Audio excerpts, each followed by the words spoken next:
we're looking at a 2013 Hyundai Elantra GT.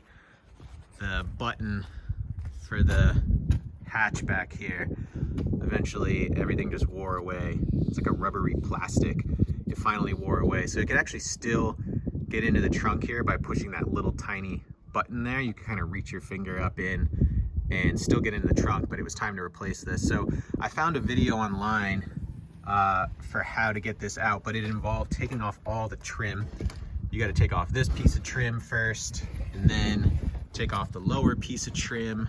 And I thought there was probably an easier way to do it, which it worked out. So it involves a drill, and that's really all you need.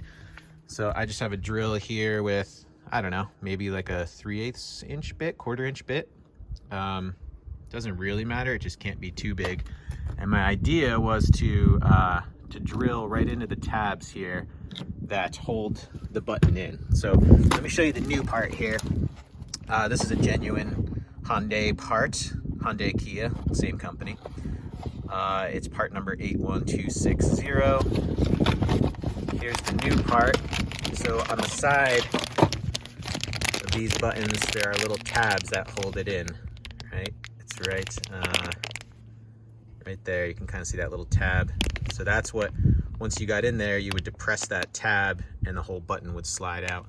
So my idea was to drill right through at an angle here, right into that tab, so I didn't have to get behind it there and do it by hand.